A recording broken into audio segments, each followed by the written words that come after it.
மகர ராசிக்காரங்களுக்கு இனி வரப்போகிற இந்த 15 நாளும் சரி, அதை தொட்டு வர்ற காலமும் சரி, ரொம்ப சுபிச்சமாகவும் சில விஷயங்களில் மட்டும் கொஞ்சம் உஷாராக இருக்க வேண்டிய ஒரு அமைப்பாக இருக்குதுங்க. 7ஆம் இடத்துல உச்ச குருபலம் கூடி நிற்கிறார். உங்கள் வாழ்க்கையில் ஒரு விடிவு காலம் வந்துருச்சுன்னு சொல்லலாம். அதே மாதிரி ஒரு தொழிலோ வியாபாரமோ புதுசாக ஒரு விஷயத்தை தொடங்குறீங்க, குடும்பம் கல்யாண காட்சிலாம் நடக்குமா, குழந்தை பாக்கியெல்லாம் கிடைக்குமா, வண்டி வாகன யோகம், இந்த சொத்து சேர்க்கைலாம் இருக்குதா, உடம்புலாம் எப்படி இருக்கும், குடும்பத்தில் இருக்கிறவங்களுக்குலாம் எப்படி இருக்கும், இதை பற்றி வந்து நம்ம தொடர்ந்து பார்க்கலாம். அதுக்கு முன்னாடி நீங்கள் இப்போ தான் இந்த சேனலை முதன் முறையாக பார்க்கக்கூடியவங்களாக இருந்தால் மறக்காமல் இந்த சேனலை சப்ஸ்கிரைப் பண்ணி வச்சுக்கிட்டு கூடவே ஒரு லைக்கும் பண்ணிக்கோங்க. அதே மாதிரி எந்த மாவட்டத்திலேருந்து பார்க்குறீங்க, எந்த ஊர்லேருந்து பார்க்குறீங்க, உங்கள் பேர் தான் என்னங்கிறத மறக்காமல் சொல்லிட்டு போங்க, நாங்களும் தெரிஞ்சுக்கிறோம். அதே மாதிரி உங்கள் வாழ்க்கையில் பல்வேறு விதமான பிரச்சனைகளை நீங்கள் சந்திக்கக்கூடிய நபராக இருக்கிறீங்கன்னா, ஜோதிட ரீதியாக எனக்கு தீர்வு கிடைச்சா சிறப்பாக இருக்கும் அப்படின்னு நினைக்கக்கூடியவங்க டிஸ்கிரிப்ஷனில் தொலைபேசி எண் கொடுக்கப்பட்டிருக்கு.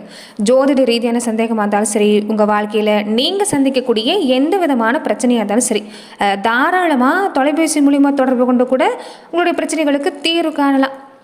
மகர ராசிக்காரங்க இந்த நேரம் என்ன பண்ணுறீங்கன்னா, பழைய ஞாபகம் அதை வந்து மனசில் வச்சுக்கிட்டு கொஞ்சம் நீங்கள் உங்கள் மனசை நீங்களே கெடுத்துக்கிறீங்க. போதா குறைக்கு சந்திரன் வர அமர்ந்திருக்கிற இடம்னு பார்த்தீங்கன்னா, பொதுவாக உங்கள் ராசிக்கு 6, 8, 12ஆம் இடத்துக்கு நகர்ந்து வர நாள்லாம் அந்த ராகு கேதுவோட பார்வை பரப்பெல்லாம் மனசு காரணமே இல்லாமல் பதட்டப்படுங்க. நாளைக்கெல்லாம் நம்ம பொழப்பு என்ன ஆகுமோன்னு எதிர்காலத்தை பற்றி பயம் ஒரு பக்கம் இருக்கும். இதுக்கு முன்னாடி நீங்கள் பட்ட கஷ்ட நஷ்டத்தெலாம் அடிக்கடி ஞாபகப்படுத்தி பார்த்து உங்களை நீங்களே மன ரீதியாக கொஞ்சம் நீங்கள் கஷ்டப்படுத்திக்குவீங்க. நம்மளை இப்படி ஏமாற்றிட்டாங்களே, நம்மளை இப்படிலாம் பண்ணிட்டாங்களே ஒரு பக்கம் ஆத்திரம், அதே சமயம் எதுவும் செய்ய முடியலன்னு ஆதங்கம் நிம்மதியாகவே இருக்க விடாது. அதெல்லாம் பார்த்திங்கன்னா இந்த நேரம் கொஞ்சம் இருக்குது. ஒரு விஷயத்தை மட்டும் மனசில் வச்சுக்கணும். ஆற்றுல வெள்ளம் வர்றப்ப கரையில் இருக்கிற புல்லும் ஆடும், பெரிய ஆலமரமும் ஆடும். ஆனால் வெள்ளம் வடைஞ்ச பின்னாடி புல் அப்படியே நிமிர்ந்து நிற்கும். இந்த நேரத்தில் ஒரு சில விஷயம்லாம் கொஞ்சம் வளைஞ்சு கொடுத்து போகிறது தான் பரவாயில்ல. மனசு போட்டு சும்மா அப்படிலாம் குழப்பிட்டு இருக்கக்கூடாது. காலம் எல்லாத்துக்கும் பதில் சொல்லுங்கள். அலட்சியப்படுத்தினதுக்கு முன்னாடி ஜெயிச்சு காட்டணும்ல, அதை பார்த்து தான் அந்த நேரம் நம்ம போகணும். உங்களுக்கு தோண நாம் மட்டும்தான் கைகால் நல்லா இருக்குது, புத்தி தெளிவாக இருக்குது, அப்புறம் என்ன பயம். உங்களுக்கு இருக்கிற திறமைக்கெல்லாம் நீங்கள் கொஞ்சம் எடுக்கிற வேலையெல்லாம் கவனம் கொடுத்தீங்கன்னா பழைய விஷயத்துக்கு போகாமல் இனி என்ன செய்யலாம் புதுசாக யோசிப்பீங்க. ஒருத்தர் பார்த்து காப்பி அடிக்கிற பழக்கெல்லாம் உங்களுக்கு கிடையாது. எப்படி தான் அப்படி யோசிக்கிறீங்கன்னே தெரியாது, அப்படி யோசிப்பீங்க. அந்த புத்தி இந்த நேரம் செயல்படுத்துங்க, இறங்கி வேலை செய்யுங்க. விடிவு காலம் ரொம்ப தூரத்தெல்லாம் இல்லை, ரொம்ப அருமையாக தான் இருக்குது. என்ன இந்த நேரம் என்னென்னா கொஞ்சம் வாய் வார்த்தையெல்லாம் கவனம் கொடுத்துக்கணுங்க.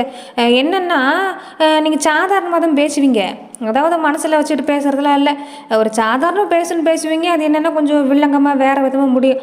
கோபத்தில் கொஞ்சம் பேச்சு இந்த நேரம் வருங்க, கோபம் வரும். பேச்சை கொஞ்சம் அடக்கிக்கணும். வீண் வம்பு அடுத்தவங்க வீட்டு பஞ்சாயத்துக்கெல்லாம் போகாதீங்க. நிறைய பேர் வருவாங்க தேடிக்கிட்டு, என் வீட்டில் ஒரே சண்டையும் செல்லுமா இருக்குது, குடும்பத்தில் நிம்மதி இல்லை, நீங்கள் சொல்கிறது சரியாக இருக்கும், நீங்கள் சொல்கிறது வந்து நல்ல விதமாக இருக்கும், நீங்கள் வந்து அந்த பஞ்சாயத்தை தீர்த்து கொடுங்க, அதுக்கு ஒரு விடிவு சொல்லுங்கள், ஒரு சொல்யூஷன் சொல்லுவோன்னு சொல்லுவாங்க. என்ன அவங்க சண்டைக்காரங்க சமாதானமாக போயிடுவாங்க. ஆனால் கடைசியாக உங்கள் மேலே பழி வந்து விழுந்துடும். இவங்களால தான் இப்படி ஆச்சுங்கிற மாதிரி கொண்டு வந்து விட்டுருவாங்க. அதனால் அதிலெல்லாம் கொஞ்சம் கவனமாக இருங்க. அடுத்த வீட்டு பஞ்சாயத்து நமக்கு வேண்டாம். அதே மாதிரி தொழிலோ வேலை பார்க்குற இடத்துலையோ உள்ளடியாக வேலை பார்ப்பாங்க, கொஞ்சம் அதில் கவனமாக இருங்க. என்ன வேலை தினம் செய்கிறீங்களோ அந்த வேலையில் கொஞ்சம் கவனம் கொடுத்துக்கணும். அப்புறம் பார்த்துக்கலான்னு செய்யக்கூடாது. மனசில் ஏதாவது வச்சுருக்கிறீங்கன்னா அதை வந்து வேலை செய்கிற இடத்துலாம் சொல்லிகிட்டு இருக்கக்கூடாது. கொஞ்சம் அதில் கவனமாக இருக்கணும், உஷாராக இருக்கணும். அதே மாதிரி இந்த வர 15 நாளும் கை மாத்தா பணம் கொடுக்குறதோ ஜாமீன் கையெழுத்து போடுறதோ வேண்டாம். ஏன்னா பணம்லாம் திரும்ப வராமல் இழுத்தடிப்பாங்க. ஒரு அவசரம் ஒரு ஹாஸ்பிட்டல் செலவு அப்படின்னா நீங்கள் கொடுக்கலாம். மற்றபடி பார்த்தீங்கன்னா கொஞ்சம் பொறுமையாக இருங்க. அதே மாதிரி இந்த நேரம் என்னென்னா இதெல்லாம் சாதகமாக இருக்குது அப்படின்னு பார்த்தீங்கன்னா, வியாபாரம் பரவாயில்ல, எந்த அளவுக்கு சுறுசுறுப்பாக இருக்கிறீங்களோ நல்ல மாற்றங்க. அதாவது 1-2 வேலையாக இருந்தால் பரவாயில்ல, 1000 வேலை இழுத்து போட்டிருக்கிறீங்க, எனக்கு எதுவுமே சரியாக செஞ்ச பாடில்லை. கொஞ்சம் எதுவாக இருந்தாலும் அந்த வேலையை எடுத்திங்கன்னா நேரம் கொடுத்து நேரத்தை ஒதுக்கி அதை கொஞ்சம் செய்ய பாருங்கள், அது நல்லாவே முடியும். அதில் எந்த பாதிப்பும் இல்லை. சுறுசுறுப்பாக இருக்கணும் இந்த நேரம். கொஞ்சம் சோம்பேறித்தனம் எட்டி பார்க்கும். அப்புறம் செஞ்சுக்கலான்னு எடுக்கிற வேலையை கொஞ்சம் செய்வீங்க. காலையில் செய்யலாம், மத்தியானம் செய்யலாம், சாயங்காலம் செய்யலான்னு அப்படியே போயிடும். அதனால் எந்த வேலையாக இருந்தாலும் அந்த வேலையில் கொஞ்சம் கவனம் கொடுத்து செய்யுங்க. மற்றபடி பாதிப்பில் லாபம்லாம் இருக்குது, ரொம்ப நல்லா வரதுக்கான நேரம்தான். அதே மாதிரி புதுசாக ஏதாவது நான் செய்யலாமா, முதலீடு போடலாமான்னு தாராளமாக பண்ணிக்கலாம். ஆனால் கையில் இருக்கிற மொத்த காசையும் அப்படியே இறக்கக்கூடாது.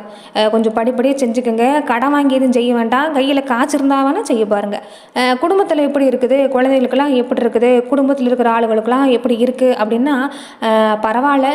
ஆனால் சின்ன சின்ன வாக்குவாதம் சண்டை சச்சரவு கண்டிப்பாக வரும், மனஸ்தாபம் வருங்க. பெருசாக பாதிப்பில்லை. பேச்சில் கவனமாக இருந்துட்டு வந்தீங்கன்னா நல்லாவே இருக்குது. ரொம்ப நாளாக வந்து குழந்தை பாக்கியம் இல்லை, கல்யாணம் ஆகி ரொம்ப நாள் ஆகுது, ஆனால் வந்து ஒரு குழந்தை செல்வம் இல்லை அப்படின்னு நினச்சவங்களுக்கு குரு பார்வை பெருகுறதில்ல. குரு பார்வை இருந்தாலே இந்த தடைப்பட்ட கல்யாணம் காட்சி குழந்தைங்க சம்மந்தப்பட்ட விஷயம்லாம் கிடைக்கும். அதுக்கு என்னென்னா குலதெய்வத்தை நீங்கள் கெட்டியாக பிடிச்சிக்கணும். குலதெய்வ வழிபாட்டை விடாமல் செய்ய பாருங்கள், கண்டிப்பாக பலன் கொடுக்கறதுக்கான வாய்ப்பெலாம் இருக்குது. வண்டி வாகனம் யோகம் இருக்குதா? அந்த வர்ற 15 நாள்லாம் எப்படி இருக்குன்னா, கார் வாங்கணும், ஒரு பைக் வாங்கணும்னு நினச்சிங்கன்னா அருமையாக தான் இருக்குது, நேரம் கூடி வந்திருக்குது. ஆனால் வண்டி எடுக்கிறப்ப ஒரு நல்ல நாளாக பார்த்து எடுத்துக்கோங்க. அதே மாதிரி சொத்து சேர்கு இருக்குதா, சொத்து பத்தெல்லாம் வாங்குற யோகம் இருக்குதா, மண்மனை வாங்கலாமா, நான் புதுசாக வீடு கட்டலாமான்னா தாராளமாக செஞ்சுக்கலாம். அது சம்பந்தமாக லோன் கேட்டிங்கன்னா கூட பேங்க் மூலமாகவே கிடைக்கிறதுக்கெல்லாம் வாய்ப்பு இருக்குது. பூர்வீக சொத்தில் இருந்த வில்லங்கம், கோர்ட்டு கேஸு இதெல்லாம் பார்த்திங்கன்னா சாதகமாக முடியும். அதே மாதிரி நிறைய பேர் பார்த்திங்கன்னா வீடு கட்டிகிட்டே இருந்திருப்பீங்க, அது பாதியிலே இதுக்கு முன்னாடி நின்று இருக்கும். அந்த மீதி வேலையும் ஒரு தொடங்குறதுக்கான ஒரு வாரமாக இந்த வர 15 நாளில் நீங்கள் செஞ்சுக்கலாம், அது சாதகமாக இருக்கும். அதே மாதிரி உடம்பெல்லாம் எப்படி இருக்குன்னா பெருசாக பாதி பிள்ளைங்க, ஆனால் சாப்பாட்டு விஷயத்தில் கொஞ்சம் பத்தியமாக இருங்க.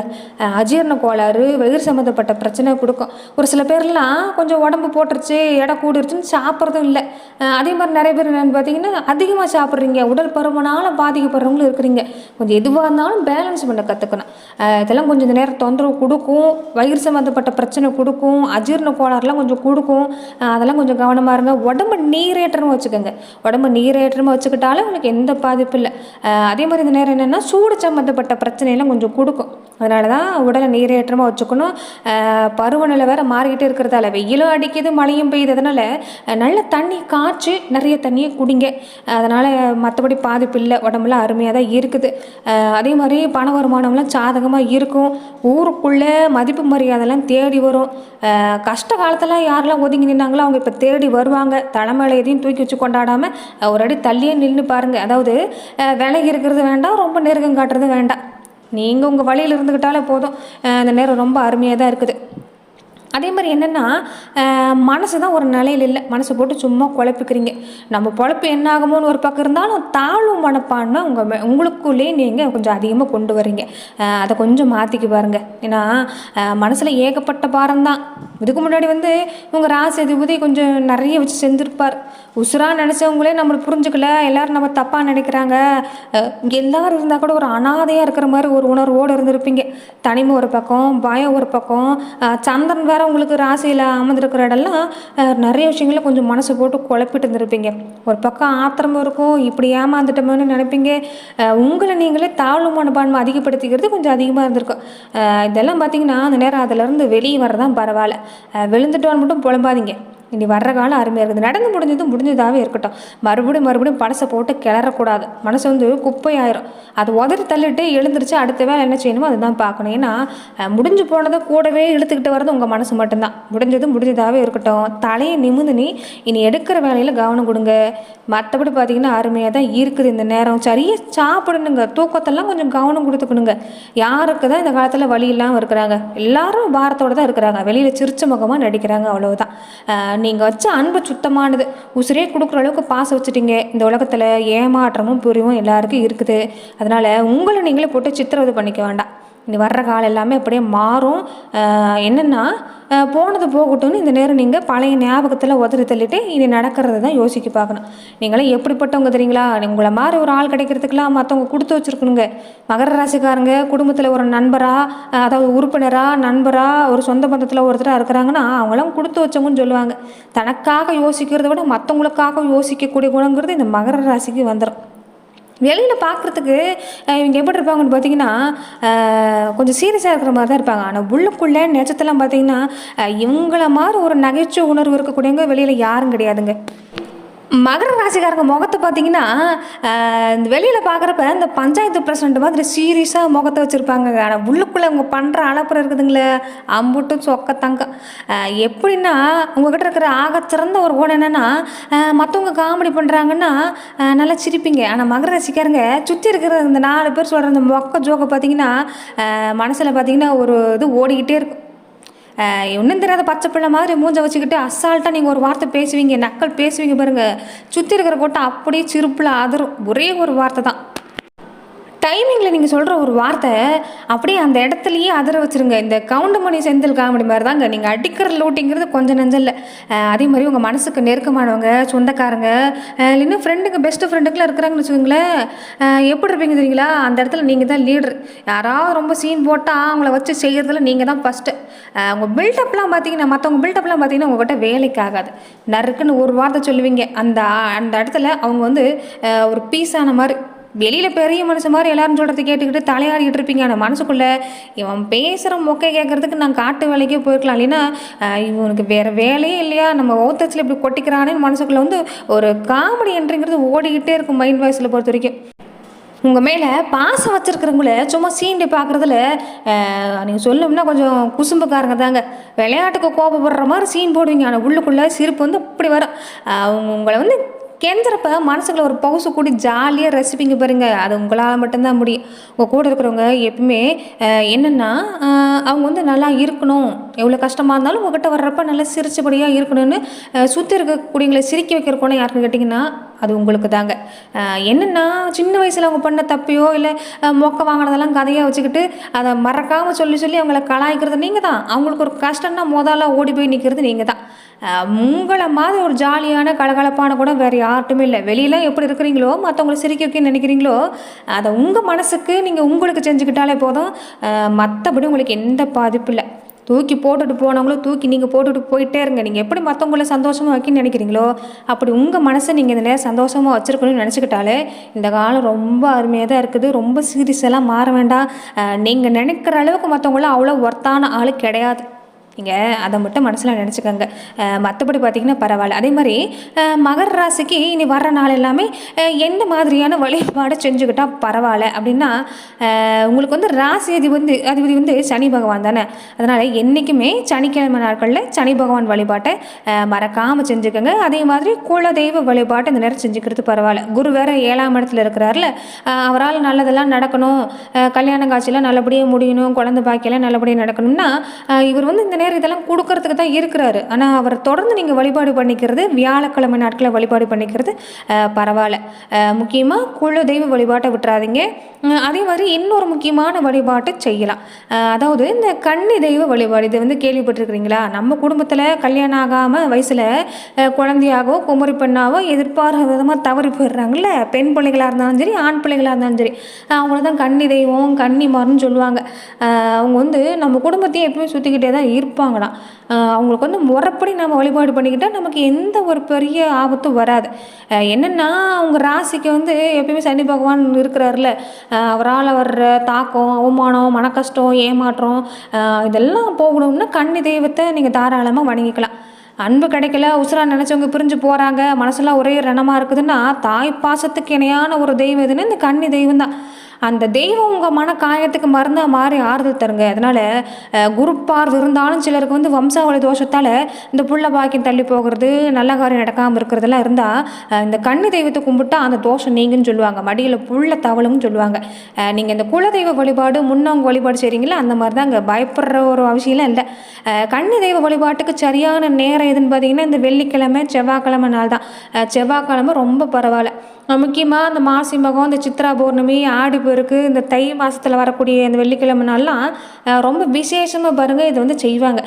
வருஷத்துக்கு ஒரு முறையாவது இந்த வழிபாட்டு செய்கிறவங்க வீட்டெல்லாம் பாருங்கள் நிறைய நல்லது நடக்கிறதுக்கான வாய்ப்பெலாம் உண்டு. நீங்கள் என்ன செய்யணும்னா, இந்த ஆடி மாதம் தை மாதம் தான் நான் செய்யணுமா இப்போ செய்யக்கூடாதான்னு கேட்டிங்கன்னா தாராளமாக செஞ்சுக்கலாம். வெள்ளிக்கிழமைனாலோ செவ்வாய்க்கிழமைனாலோ ஒரு மதிய நேரத்தில் உச்சி பொழுதுன்னு சொல்லுவாங்கள்ல, அந்த மதியம் 12 மணிலேருந்து 1:30 மணிக்குள்ளே, இல்லைன்னா மாலை நேரத்தில் 4:30லேருந்து 6 மணிக்குள்ளே வந்து செஞ்சுக்கலாம்.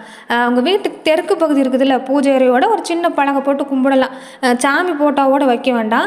ஆனால் வந்து நீங்கள் இதை தனியாக எப்படின்னா ஒரு சின்ன பலகை போட்டு வீட்டோட தெற்கு பகுதியில் வச்சு வழிபாடு பண்ணுங்கள்.